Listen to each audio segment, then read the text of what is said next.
Hey, what's up, Unbroken Nation? Excited to be back with you with another episode with my guest, Dr. PhD, MD, Hosein Kouros-Mehr. My friend, thank you for being here. Absolute pleasure to be here, Michael.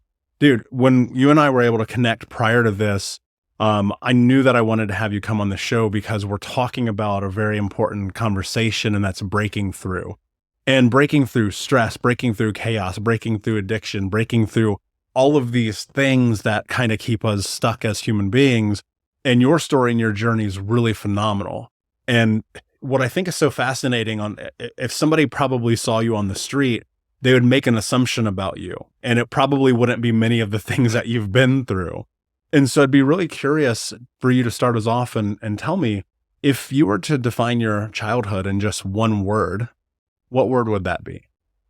What word? It'd probably be like first generation American, or immigrant, I guess, would be the one word, right? I mean, there's struggles associated with being an immigrant, and but also opportunities, right? From all of that challenge that many immigrants face. Yeah. And I would assume, now I'm obviously not an immigrant. I grew up in the United States. But I would have to assume that carries a lot of weight with it in terms of performance and who you become and how you become that version of you. And I feel like many times, and again, we're sussing this out together, but would I be right in assuming that might hold true in this case? Yeah, I mean, there are, the American journey, right? And sort of the stresses that come with that, and the expectations that come with that. I was born in Iran, so I was born during the revolution there. And, my parents were very progressive, forward-looking, educated, and they didn't want to be a part of what was going on there in Iran. And so, my parents had their sights in coming here, but didn't know what to expect. It was a very difficult time. Generally, people from the Middle East, we've had a hard time adjusting. But it's been that drive, those expectations, and all of the pain and suffering that's come with that's made me who I am today. And in doing that, what I'm trying to do with this book is help others out there, people, all Americans, really everyone who might be struggling with stress, anxiety, depression, emotional pain, addiction, and part of this is helping people self-discover, self-understand how their brain works. It's a sort of a new way of looking at this age-old problem. But that's sort of the purpose of writing this book. Yeah. And one of the things that's really interesting is that journey and chasing the American dream can create so many negative implications on this default mode network that we have, right? This thing that you're specialized in that we're going to really get into today. And because I want to make sure that we can create a lot of context and understanding for people, my hope is to make this remarkably practical in terms of our conversation. So I think it'd be really important first to kind of talk about your journey. Sure. And what has led down the path to writing and creating this book.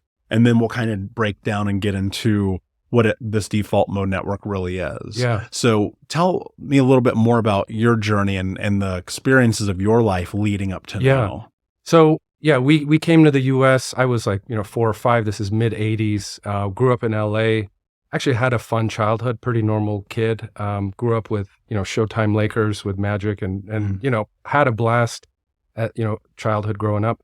But one of the things I remember from being as, early as 6 or 7 is wanting to help people medically. And for some reason, I kept hearing about AIDS on the news back then. And I wanted to cure AIDS. I didn't know what it was. I was like 7 years old. Yeah. But I've had that lifelong passion to help people by curing disease. So what I actually ended up going into was cancer.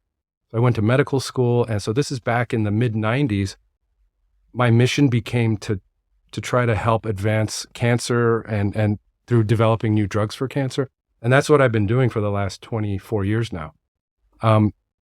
What I recognized in the mid 90s was there was something going on called the Human Genome Project. We were sequencing our DNA. And I had a feeling this thing was going to open up the field of oncology. We were going to understand cancer, the genes driving cancer, and find new drugs for cancer. And so 24 years later, that's coming true right now. What we are doing right now in oncology, the drugs we're developing, pretty mind-blowing. Couldn't have imagined this 25 years ago. What I'm seeing now in neuroscience and understanding the brain right now is how I felt about oncology 25 years ago. What we're understanding about the brain now is going to open up the field of mental health, mental well-being, because we're understanding how the brain works. This is happening now. So, and the implications for mental well-being, it's enormous, and we'll talk about it. But so my background has been helping people through medicine and science. Yeah, which is so incredibly important. And if you look at so many people who are on their personal journey and their paths, the thing that I see that is unbelievable is the world that we live in today. And the fact that we can take advantage of not only conversations like this, but dude, without the internet, I would not be here. I just can't imagine what my life would be. Probably still 350 pounds, smoking cigarettes, getting drunk every night. A very different experience. Because addiction is kind of this thing that until you wrap your head around it, you don't even really know what's happening. And it's such a survival mechanism for us. And with the stressors of life, I know that you went down your own path, which I think would be beneficial to get into before we start breaking into the framework of this. What was your experience going through stress, through addictions, through whatever those various things may have been in your journey? It's been a very difficult journey, uphill battle. And so in this book, I talk about 11 mental conditions. I call them knots, like knots in a rope. They're kind of stuck. You've got to untie it. So the 11 are things like stress. You mentioned addiction, which I call addictive craving. It's a little softer term. Emotional pain, loneliness, negativity, anxiety, and a few others. And I had all of them. So you mentioned addiction. My addiction, and it's, as you mentioned, survival mechanism, coping mechanism. We can talk about addiction and what happens in the brain. But for me, what I ended up getting addicted to was like stock market. So, right, I call it addictive craving, right? It's a craving that's harmful. Not all cravings are bad, right? Sometimes cravings are good. If we listen to our body when it craves sleep, the body's gonna heal. But when those cravings become harmful, right, and hurting us or our family, those are addictive cravings. So for me, it was the stock market, which is kind of like a gambling type of addiction. But surrounding that, there was, nicotine was part of that, drinking was part of that. I wasn't smoking a pack a day, but definitely vaping and drinking and all of that. Part of that rewiring of the brain that happens with addictive craving. But stress, big time. And I wasn't coping with stress the right way. We can talk about how stress forms in the brain. Anxiety, negativity, loneliness, I had all of them.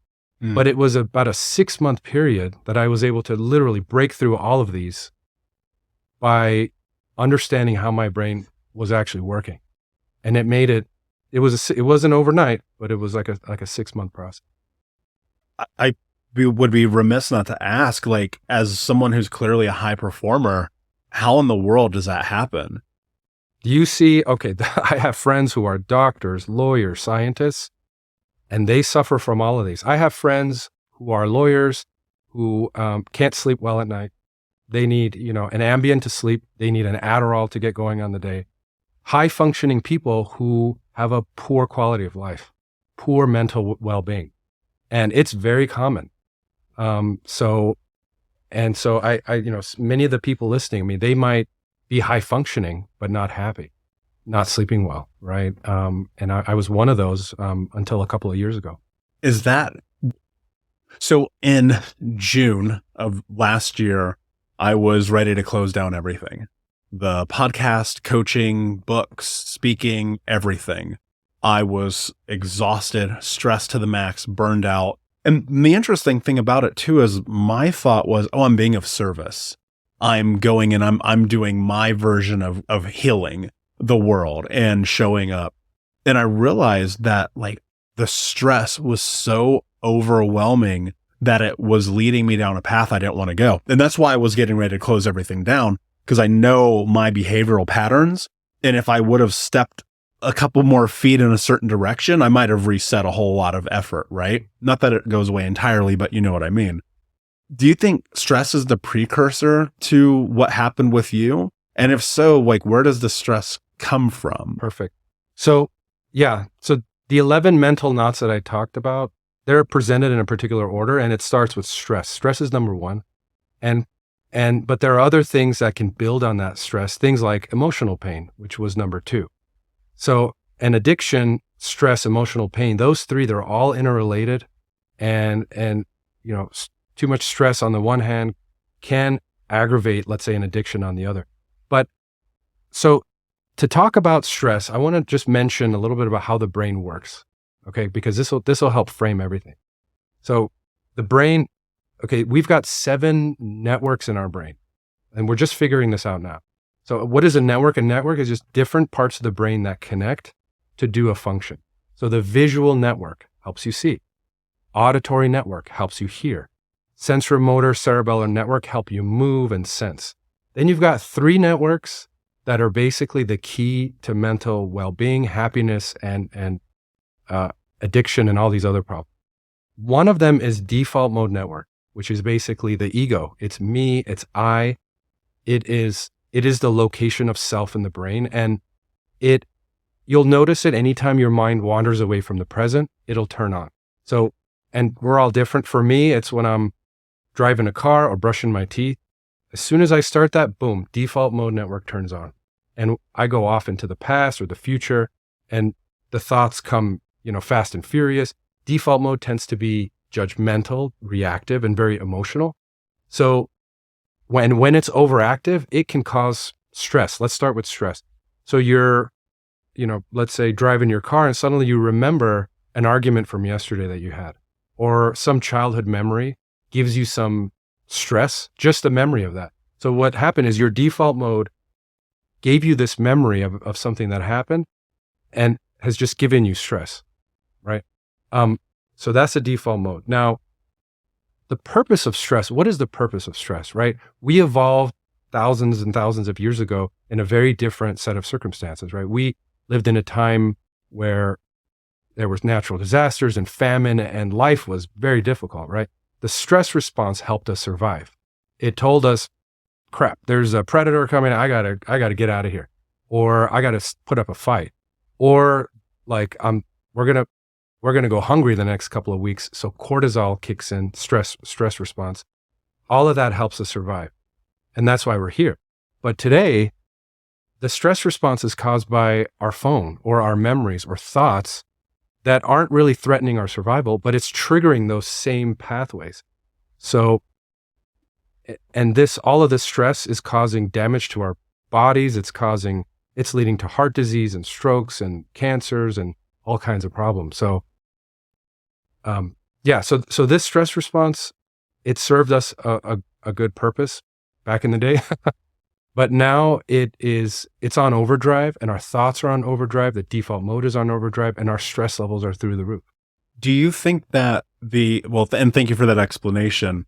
Do you think that stress today is different than stress for our parents or 50 years ago, 100 years ago? Is it more intense? Is it like if you were to put stress today in a box versus previous decades or generations, would it be the most stressful time in history outside of maybe World War II? Yeah, well, I think so because we're glued to our smartphones at least 4 hours a day, most of us on average.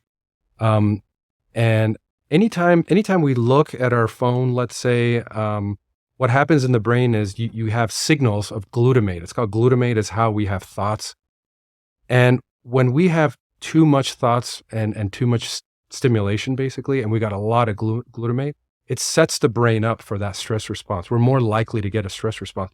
So 50 years ago, we got stressed. There were things that made us stressed.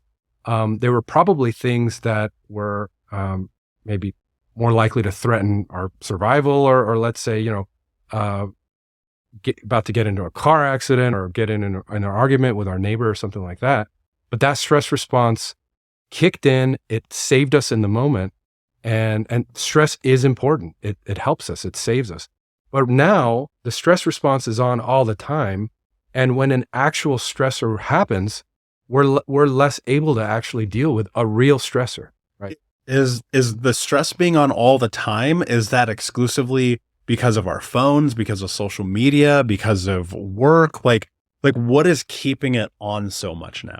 Well, employers right now, they're encouraging their workers to multitask, to, answer emails and to be on calls. And it's pretty demanding in corporate America. So all of this is contributing to high levels of stress. And I think it is part of the workplace. So I am seeing companies now investing in like mindfulness exercises and classes and things like that.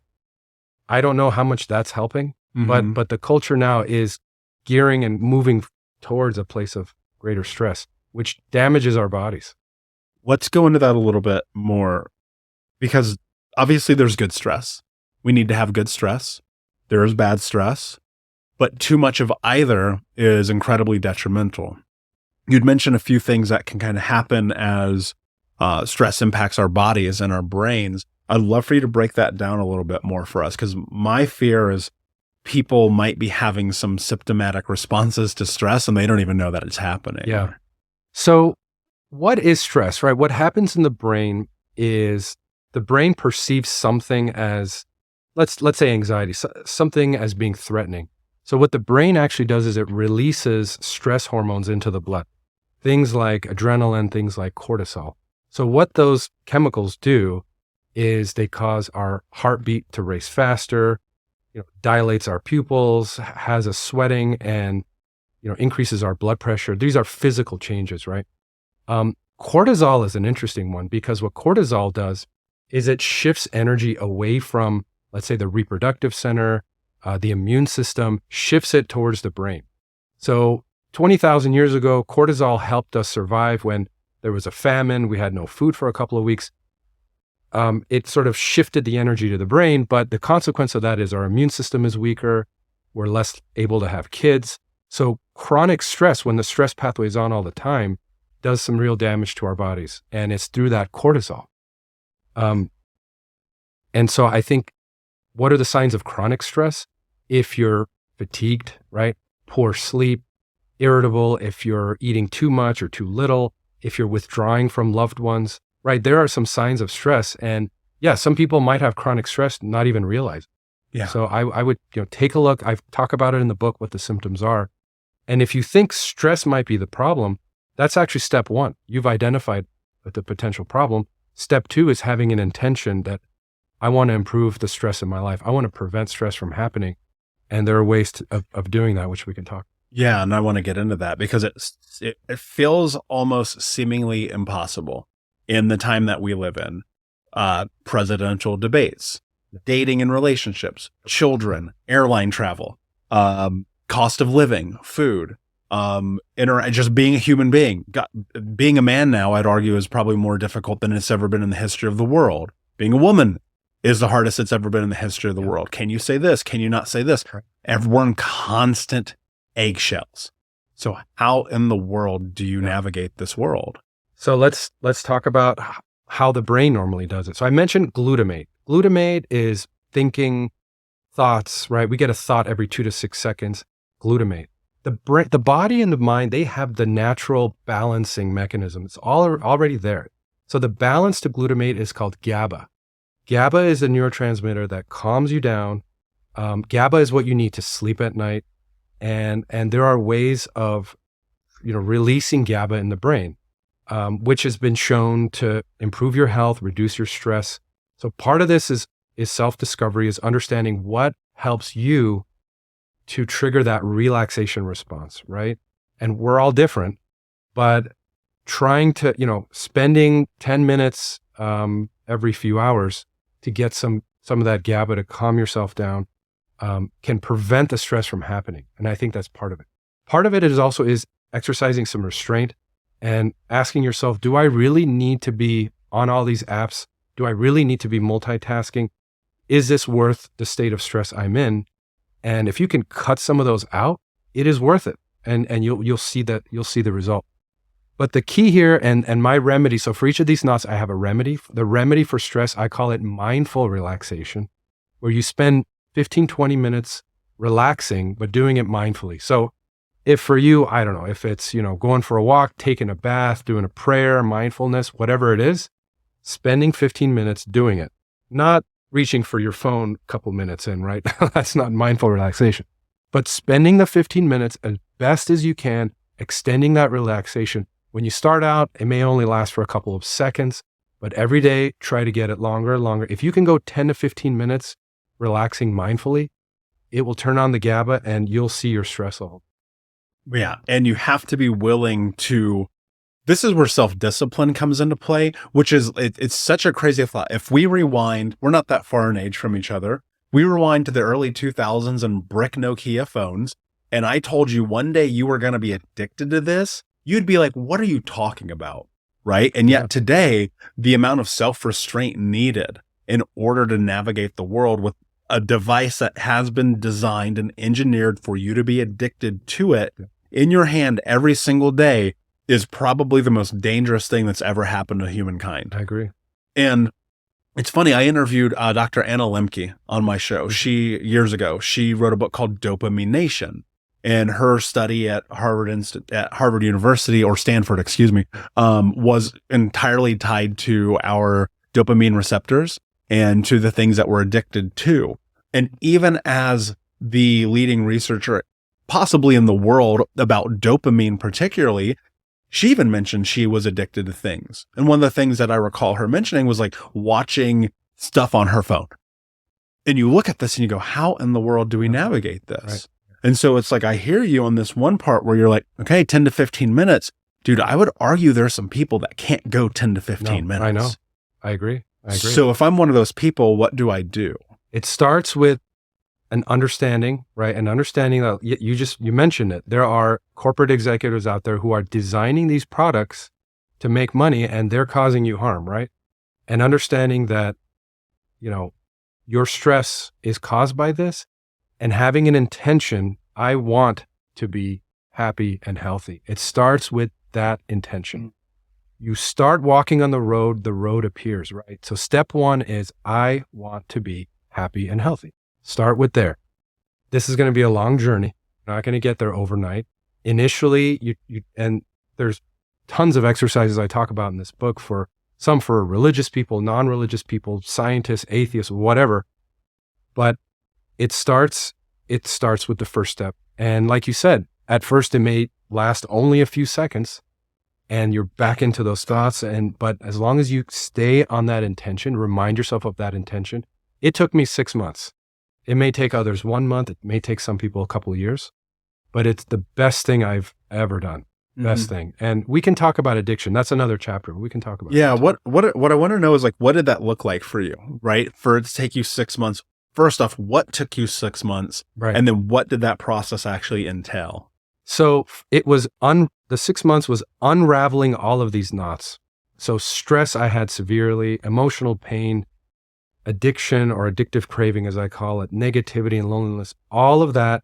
It took 6 months. The first part of it, actually the first month, there wasn't much change, but I still had the intention. And then after the first month, I started to see like minutes and minutes where I was just in this happy state, this blissful peace.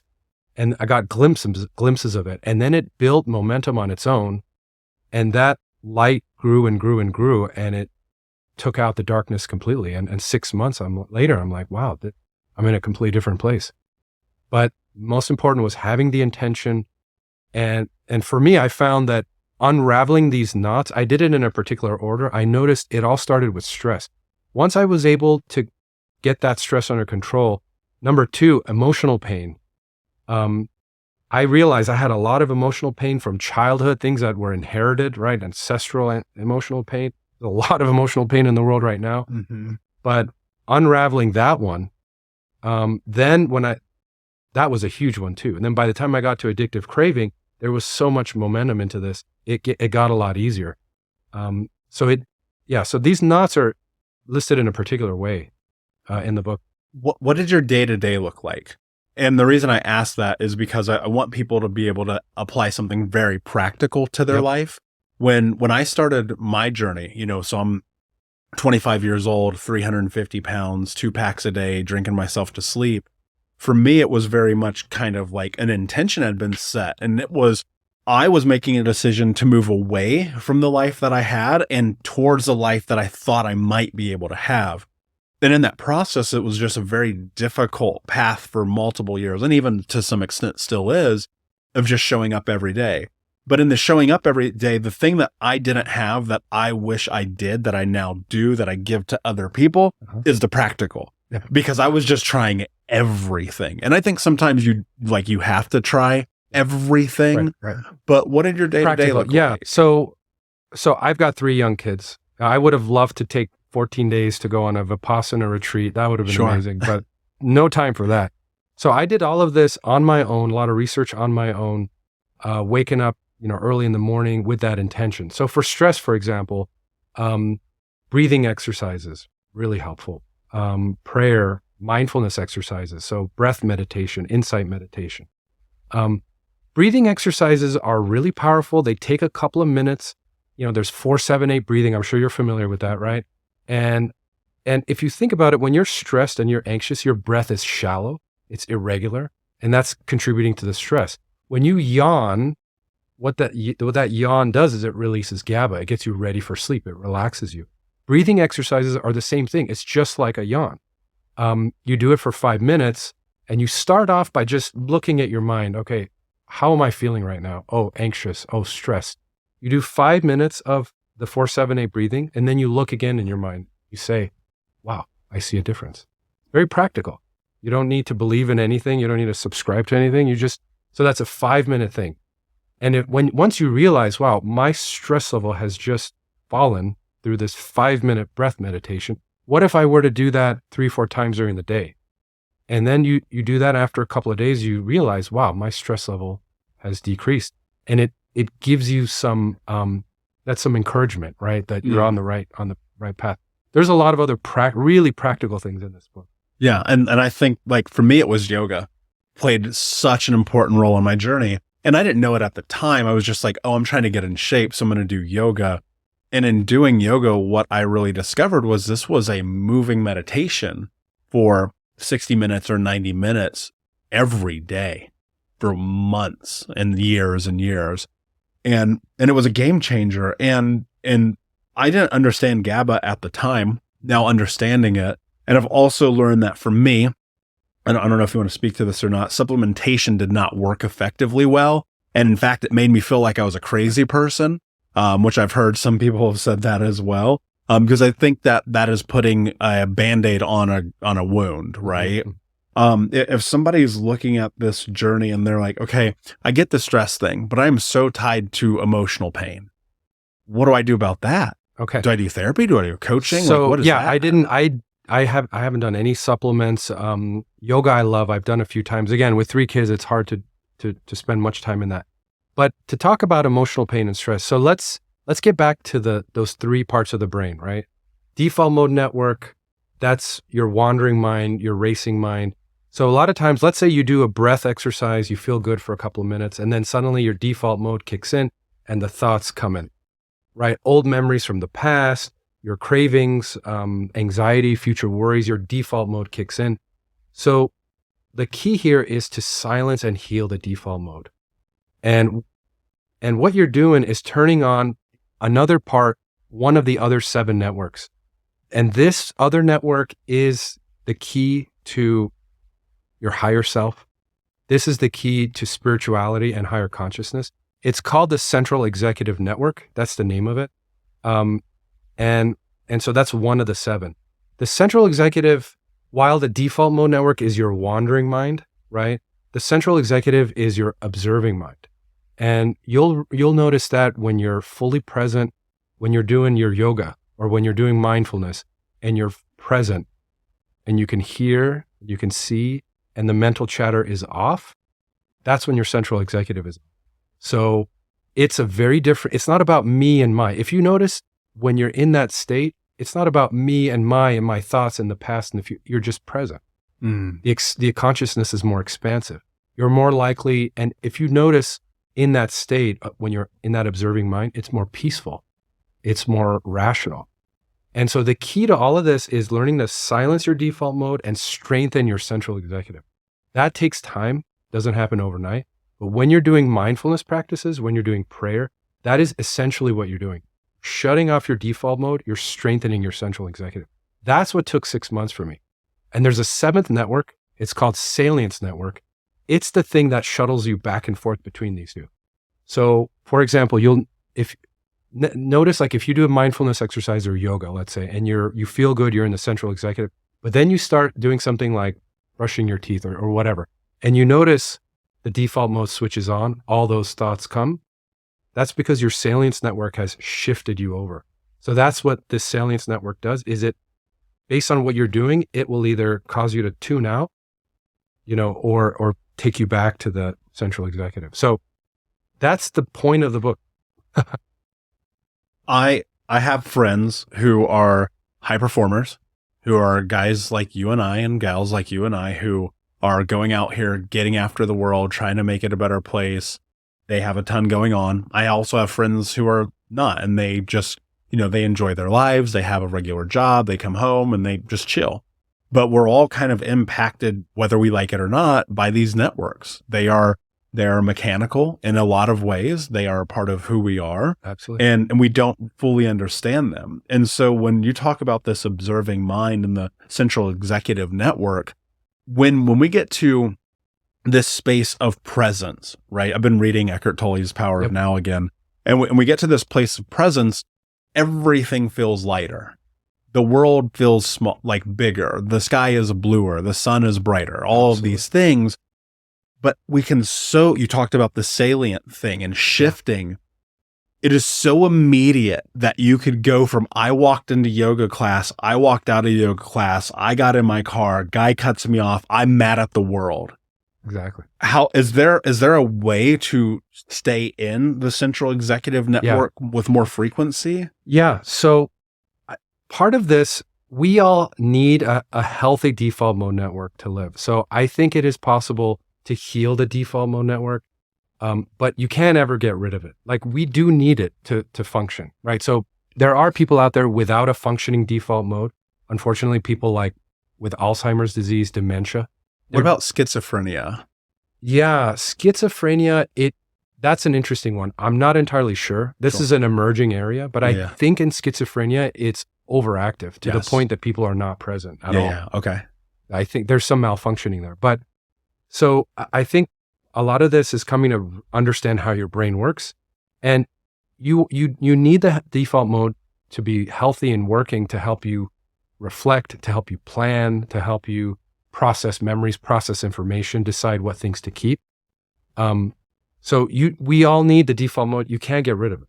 But by understanding it and strengthening your observing mind, you can spend much more time in that observing mind and be grateful when that default mode kicks on, because it's trying to help you.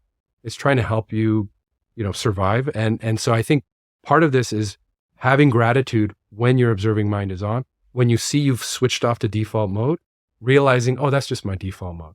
And observing it, as soon as you observe it, it's gone. That being cognizant of that feels like it would be a really tremendous tool. Absolutely. What if I were in that scenario, what would that scenario look like in a real life scenario? So I was 2 hours late to this. My flight was delayed. The flight was delayed. We were sitting on the tarmac. And that default mode was coming up, right? The world is against me. I'm 2 hours late for this thing. You were very gracious. Thank you for that. And that could have easily spiraled into severe anxiety, severe stress. But again, it was turning on my observing mind and looking at this rationally. This delay has nothing to do with me. This has happened. And I'm perfectly fine. And we're having a great meeting. So the more you strengthen that observing mind, the more power you have over your emotions. And that's the key to wisdom, and that's the key to happiness. Control your emotions, control your life. Absolutely. It's the one thing that I've learned. And in that is what you just said, is the letting go. If you try to hold on to this, like, you don't control the plane, you don't control the stewardesses, you don't control the air traffic control. The only thing you control is what you do at that moment.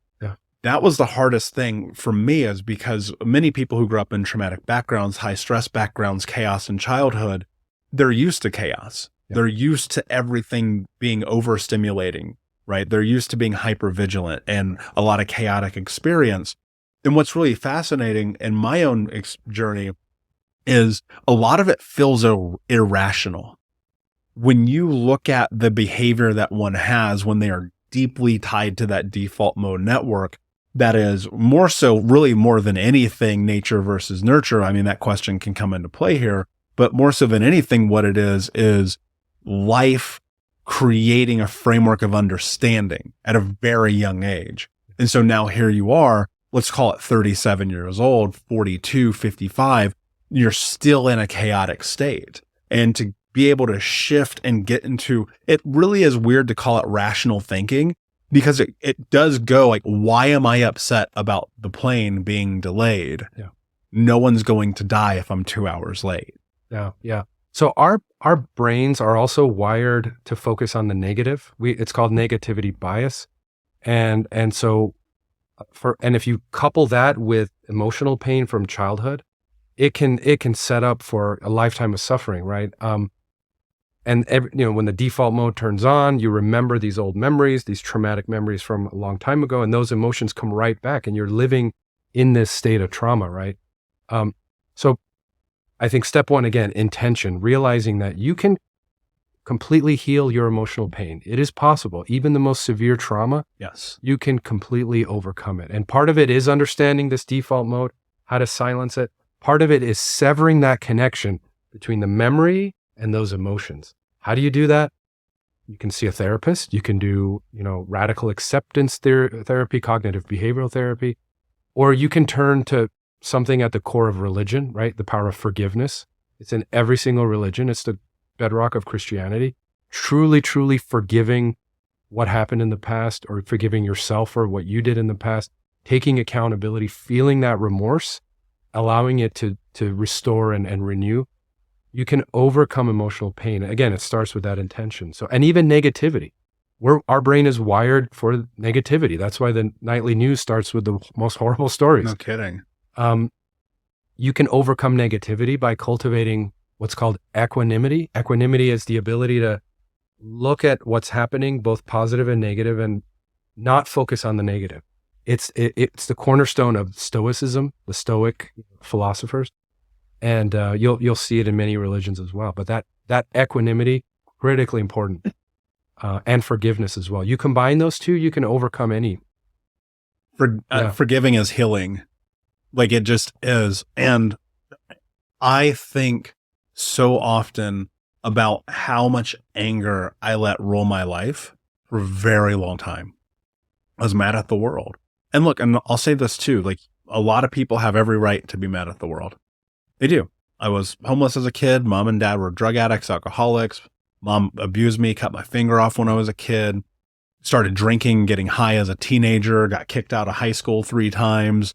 No high school diploma, went and worked at a Fortune 10 company, made a lot of money, friends got murdered. Like, my was crazy, like a movie is my life. And it's like the realest thing. And it's like the anger that I held for so long, which is interesting because it's golden handcuffs. Because on this one hand, it had given me the ability to navigate the chaos of life. But on the other hand, it was keeping me trapped in the chaos of life.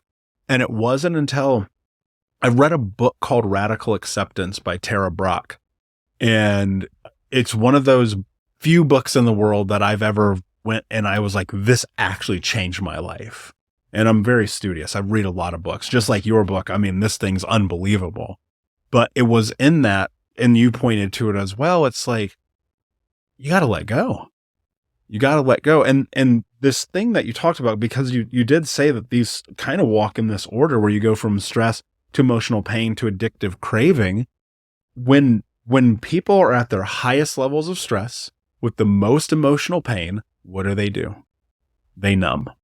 They run. They escape. That's the same for you, whether you're a doctor or a lawyer or a teacher or the bus driver or the guy at the deli counter. We all have our things. It's actually what's so frustrating, and I don't know if you'll agree with this or not, but I'm willing to say you would. What's so frustrating about being cognizant to the fact that we are easily addicted to many things is the fact that we are cognizant to the fact Right. that we're easily Yeah, addicted. yeah. So addiction, addictive craving, it starts with good intentions. Like you mentioned, stress, emotional pain, it's overwhelming. We need something to numb it. We turn to dopamine. You mentioned dopamine. So there's a part of the brain, nucleus accumbens, and it's what releases a dopamine and allows us to self-medicate our stress and emotional pain. And unfortunately, there's a lot of things we can get addicted to, not just, alcohol and nicotine, but money, status, title, food, all kinds of internet, social media, all kinds of addictions out there. But what happens in all of them, there's a rewiring of the brain. That addiction goes outside of our control. And what you'll notice across all of these conditions is basically that nucleus accumbens and the default mode network take over the brain. You lose the rational control. You want to get out of it. You feel helpless and you can't. There was a 60 Minutes, a couple of minutes ago, they had a heroin addict and they were able to basically zap his nucleus accumbens. They just kind of zapped it with like some ultrasound waves. And that moment, he's like, wow, I don't feel any addictive urge. So this is literally a pathway in the brain that takes over. I think admitting to yourself, this is not working. There's a pathway in my brain that's taken over. I've lost control. Family members have been asking me to just quit it, but I can't. It's outside of my control. So again, step one, intention. I want to be in a better place. This is not working. And it's surrender. That's surrender is the key. You got to surrender, and you got to also silence that default mode as well. Many different ways of doing it. But you can surrender, right? AA is based on surrender for, more Christian based. Buddhist surrender to the Dharma, surrender to the present moment. It's the same surrender. And actually, if you look at plant medicine, psychedelics, they also shut down the default mode network and they help you surrender, which can be really, really painful. But that is what plant medicines do. They shut down the default mode network. Yeah, and that rewiring of the brain around addiction is so interesting because that dopamine, it's kind of the same thing when you see in heroin addicts where they go, once you get that level of high the first time, you will chase that. That's why they call it chasing the dragon. You will chase after this. You will do anything for that, but you never achieve that level of bliss or serenity ever again. And it's what's so crazy because that hit is so big. It does actually rewire your brain. And the surrender, especially around plant medicine in my own journey, has been tremendous. I mean, I look at a couple of the most healing moments and occurrences of my life. They were with plant medicine, whether psilocybins or ayahuasca. Many of those things I don't share publicly because they're for me, but they were beautiful and they were life-changing and life-affirming in a lot of ways. But it did require surrender. And I did one experience with an amazing group of people, and some people saw the dark side because it was the first time that they ever had to step into letting go, right? To not be in that hyper state of arousal constantly. It can be a painful process, that process of surrender. So I am a physician scientist, so I have to say this, right? Plant medicines are powerful. They're not legal yet. They are extremely powerful. In the United States. In the United States. But I would compare them to chemotherapy for cancer. If you have cancer, God forbid, somebody has cancer out there, you wouldn't want to experiment with chemotherapy. You wouldn't want to buy it off the internet and experiment. It's way too dangerous. Plant medicines deserve the same level of respect. And this book is endorsed by Rick Doblin, who's been working for 50 years to get these approved. And I think he deserves a Nobel Prize personally. Agreed. Yeah, if you don't know him, his work is phenomenal. Yeah, absolutely. And so, they will be on the market. They will be approved. I would recommend doing this legally if possible with the help of a licensed therapist who knows what they're doing. Because if you don't, there might be, there might be side effects. Can be some ramifications. Yeah, you see it all the time. There was a pilot, right? It was on the news. He was experimenting with psilocybin, I think, and on the middle of a flight, he got suicidal. Do you remember that story? Yeah. So I would approach these with caution, as you would with chemotherapy. These are serious medicines. They can do amazing things. We're figuring that out now, and it's going to help a lot of people in the next generation. New tools are coming. That's a really great analogy.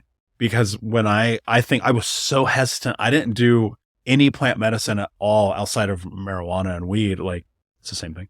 I didn't do any plant medicine at all till I was 31. Terrified of it. Terrified. And I used to sell drugs. Like, I sold that stuff to people. I never tried it because I was so scared of it. And I would agree with you.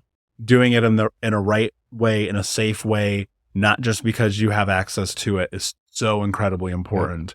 And it opens up and changes your life even more.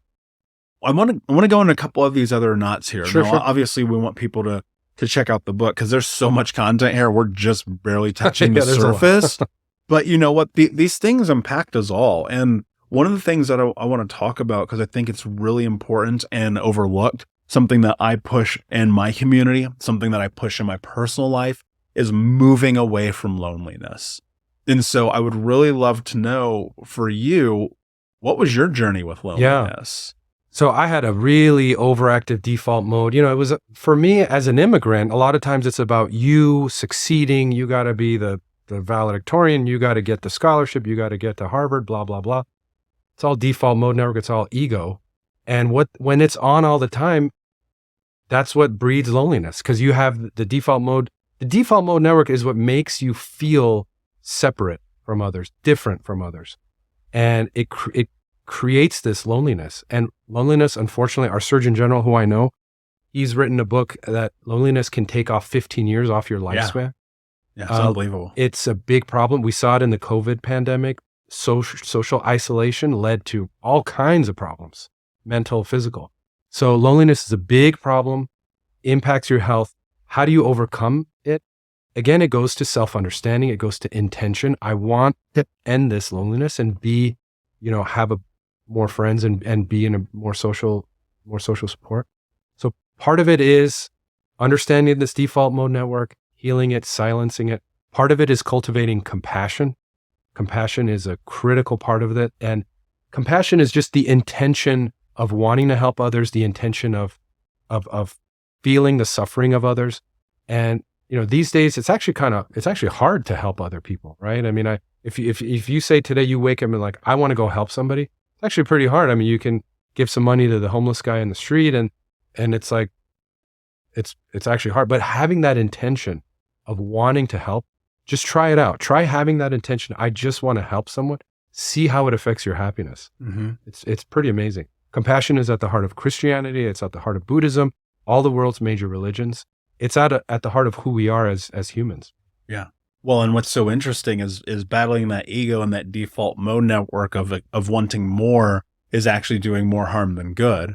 And this is something I've had to experience, and I probably will experience again in my life, because I went, and I'm not exclusive to this. This isn't a Michael problem, but I went from having nothing to creating an amazing life.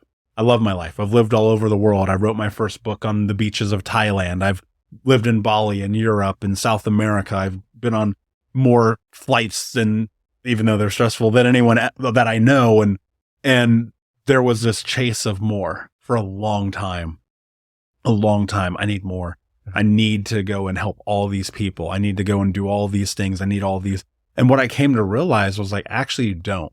And here's why, because you're going to die and it doesn't actually matter. Like, dude, it doesn't matter if you're valedictorian. No one gives a shit. Like, nobody cares, right? Which is like such a crazy thought to have. And we put all this pressure on ourselves. We isolate ourselves chasing our dreams, and then we're lonely. And now we've shed 15 years off of our life. But then here's the thing, because you said now we have to cultivate compassion. Well, how in the world do I cultivate compassion when I'm so addicted to this idea of more? Yeah. I mean, that's what happens for many of us, right? We're taught and we're told that you've got to make it, you've got to succeed, and it takes us unknowingly down this road of loneliness. And so I think we're at a time now where we got to start cultivating this compassion, because we understand the effects of it. There was this Harvard study, one of the longest studies ever, looking at what predicts health and happiness and into old age. And the single best predictor of that was having close relationships, better than cholesterol. So if you're 50 years old, having close relationships makes you more likely to live a happy, life into old age.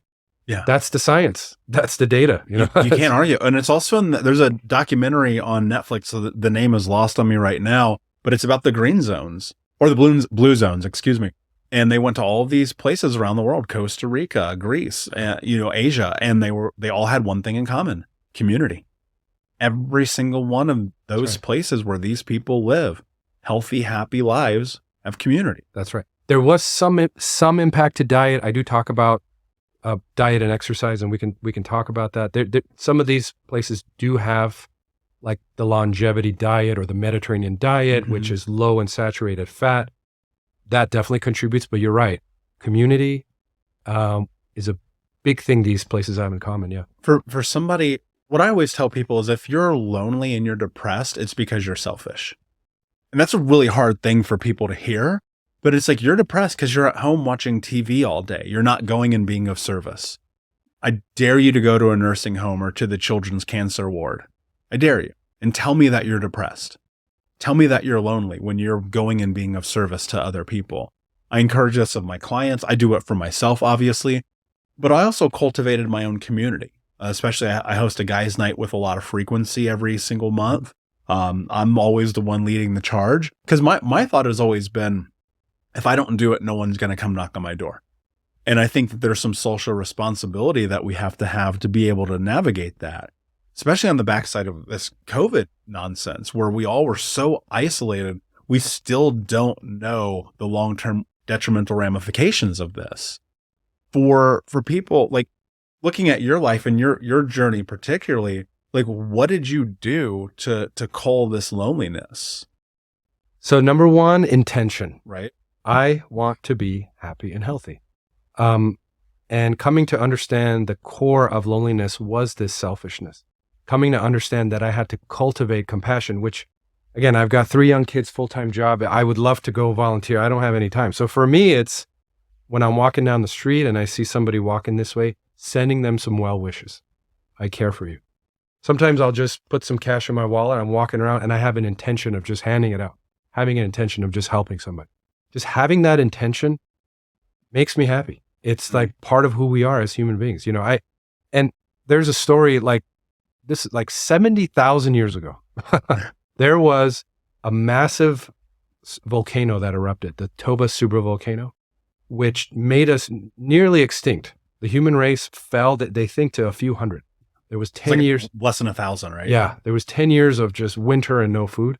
The only people who made it through that 10 years were people with compassion and altruism, unconditional care for their kids, right? That's who we are. That compassion, that's who we are as human beings. When we shift over to that selfish side, we get away from who we really are. And that's why we're unhappy.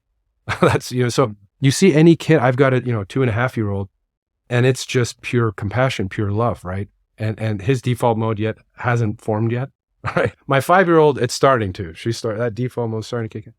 But we are born into that state of just compassion and love. It's who we are. And the rest of our ego forms into that ocean, right? What happened to our compassion? Well, I think our values have been, ever since, the last age of enlightenment, right? Where we discovered how the universe works and capitalism, and we built this amazing world and the technology. It's been about growth, but what that's done to us is it's focused on individual success, and that's all great. Look, we're all connected. The world is connected, but I think it's a time for us to return to center. So I think it's maybe time for a second age of enlightenment where we kind of put this ego aside for a little bit and go back to who we are, sort of return to center a little bit. I think that's what's coming. Eckhart Tolle has been saying that, right? I think it's time for that more spiritual sort of connection. Yeah, I hope so, because I think that we have been focused on the wrong things for too long. And it's almost impossible not to. It really is, because we think that life is about success and money and the super attractive husband or wife, about having all of the things and the initials. And then you kind of look at it and you go, does it really matter? Because if you can't be, one of the things that drives me crazy about people is like, if you're unkind to people for no reason, it's like, what in the world are you doing? Right? There's no fulfillment. If your goal was to make a lot of money, buy a second house and whatever, and you made it to that, and you feel unfulfilled, it's natural to say, well, maybe I just need another house, and maybe I just need more money. Maybe at that point, and then now you're actually stuck in addiction. You're actually stuck in. You're trying to find success and happiness. You're actually stuck in addiction. So Henry David Thoreau said, wealth is the ability to fully experience life. And there's a lot of people who are, let's say, billionaires, who are emotionally poor, spiritually poor. They're actually poor. They have $1 billion, but they're poor because they're not able to experience life emotionally and spiritually. So if you do something and it doesn't, you don't feel fulfilled, that's a signal that thing may not bring fulfillment. Yeah. Right. That's a great point, because if you look at it, I mean, it's almost like an Ouroboros, right? You have this interlocking infinite loop where lack of fulfillment equals addiction. And then you're addicted, so now you're unfulfilled. Yeah. It's like somewhere in there, you break that cycle, you break through, which is the whole point. This is the reason why you've written the book. And obviously there's some other things that we didn't get into that I highly suggest people do buy the book and have this conversation personally with themselves about, like, what are these knots? Why are they stuck in negativity and anxiety and dishonesty? Actually, you know what? I want to go into this. I know we're out of time, but I think this is really important. Let's talk about dishonesty. Yeah. Dishonesty and denial. So, again, corporate America, it's all about the profits. We see companies bending rules, and dishonesty, pretty pervasive. Denial, pretty pervasive.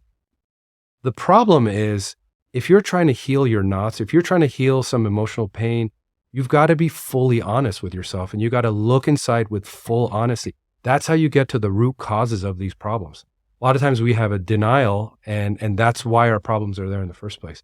So studies have shown that, and how do you overcome dishonesty is integrity, right? And cornerstone of every religion is having that integrity, doing what's right, even if people aren't watching, because when you have that integrity, you can look inside and you can break through to that awakened state, that enlightened state, by fully seeing yourself, and what you're experiencing as it is, not as you think it should be or denying it, but looking at it with full honesty. And that's a key to getting to that enlightened state. Yeah. Really important. And I think it's very difficult as well, because at some point, and this was in my personal journey, at some point I started being honest, and then life got really difficult. And it got harder before it was ever easier, because there were relationships that I had to work on and tell the truth. There were friendships I had to tell the truth. I had to tell the truth to the mirror. And dude, if you would have told me how unbelievably difficult being honest would have been, I don't know if I would have done any of this work. If someone had sat down like this and be like, hey man, you want to change your life? Stop being a liar. I'd be like, I don't know, man, this sounds insane. Why would I do this? And it was. And that is why honesty to me is such an important cornerstone in my life. And it's not, oh, dude, I'm a human, I'm going to say dumb shit. I'm going to make white lies. It is. But what I've done, of what I've learned to do and cultivated and crafted in my life, is if I do, I just go, I don't know why I said that. People think I'm nuts. I go, I don't know why I said that. I just totally made that up. And it's laughable, because most of the time it is. And, Mark Twain said, if you always tell the truth, you never have to remember a lie. And you talk about stress. If I were to take a circle and I would go back to the beginning of all of the stressors in my life, dishonesty would be the number one reason why. Well, studies are showing that that dishonesty impacts your health. There's a study where they took people and they put them into two groups. And one of the groups, they said, you cannot tell any lie. And they actually had a polygraph test for two months. Those people who didn't tell lies actually had better health. I believe it. I believe it. Again, and it's anytime, there's a reason why you can detect a lie on a polygraph test, because when you lie, it creates the stress response, and those hormones damage your body. So, but it's that self-denial, that self-dishonesty, that's the most important thing. When you lie to yourself, you're holding yourself back. Yeah. And when I go look at 5 panic attacks a day for years in my 20s, the one thing that cured them was not going to therapy, was not having a coach, was not a single prescription I tried, was not meditation, journaling, yoga, nothing. It was telling the truth. Because that stress response was I was in fight or flight so intensely because of the fear of being found out. Right. But I had learned, like many people who come up in a traumatic home, I learned that lying is a survival mechanism. Absolutely. The hard part, though, is, again, that survival mechanism starts to make you sick. It does. Starts to ruin your life. It does, yeah. So that, that knot is later on in the book. And again, once you overcome stress and emotional pain, it becomes a lot easier to address that one. But yeah, this is not easy. Yeah. Well, none of it is. Yeah. And, I love your honesty and your vulnerability, because when people think about doctors, especially, we hold doctors to a high regard. We go, oh, their lives must be perfect. They make $250,000, $500,000 a year. They don't have problems. They're not addicted to online marketplaces and stocks and not sleeping and isolation and chaos and addiction. No, they're fine. And so I just have a lot of gratitude, first and foremost, for you and your willingness, not only to write the book, but to have the conversation, because most people aren't going to see this. My hope is that most people will see and hear this conversation and recognize that it doesn't matter what kind of credentials you have, that you're still just a human. Absolutely. And these are human problems. That's right. Yeah. I specifically wrote this book for people they've tried AA, they've tried mindfulness, they've tried yoga, it hasn't worked for them. Maybe they're very practical. This is especially for those types of folks, maybe who are maybe more on the stubborn side, or who need to see the science and the data. You're describing me to a T. Right, yeah. To a T. Seriously, because I always looked at my life and I was like, I'm practical. Show me that A plus B equals C. Give me the steps. Don't tell me these highfalutin ideas about psychology and psychoanalysis. Like, show me how I change my life. That's why something like Gestalt therapy was so powerful for me. But my hope is people will go and get breakthrough. They will master their default mode network, and that they will thrive, because it's so important. We are at the crux of probably, I don't think the chaos has actually started yet in our lifetime. We've dealt with a lot, right? I mean, especially if you're like our age, you went through 9/11, you went through the oil crisis in the 90s, some crazy presidents, right? Whatever those things are. But whatever the real chaos is, I just have a feeling it's right around the corner. Yeah. Here's the thing. Suffering is the fuel to get to that spiritual state, to get close to God, to get to the enlightened state. Suffering is the fuel. So if we're about to enter a period of suffering, that is an amazing opportunity for people to break through, right? Yeah, I agree. My friend, before I ask you my last question, sure, where can everyone find you and get a copy of this book? So my website is yourdefaultmode.com. Got some videos on there. I'll put the podcast up there. The book's on Amazon. I launched it on Christmas Day last year. And it's I'm doing a signing at Mystic Journey next week. And you can get it on Amazon. My email is yourdefaultmode@gmail.com. Would love to hear your thoughts and if this book has helped. Amazing. Yeah. And guys, of course, go to thinkunbrokenpodcast.com, where we will have this and more in the show notes. My last question for you, my friend. What does it mean to you to be unbroken? I think being unbroken for me is resilience. Resilience, and that's the very last knot in the book, is a lot of times we may break through to a happier state, but something happens that takes us back. Maybe it's a car accident, a divorce, or whatever. So maintaining that resilience at all costs is the key to getting through life. So resilience is the way to stay. Love that. Could not agree more. I mean, that's played such a huge role in my life. If there was a word that I'd use to describe myself, it would be resilient. And that only comes through breakthroughs. So guys, please check out Breakthrough. And remember, every time that you share this episode, you're helping other people transform their trauma to triumph, breakdowns to breakthroughs, and helping them become the hero of their own story. And until next time, my friends, be unbroken. I'll see ya.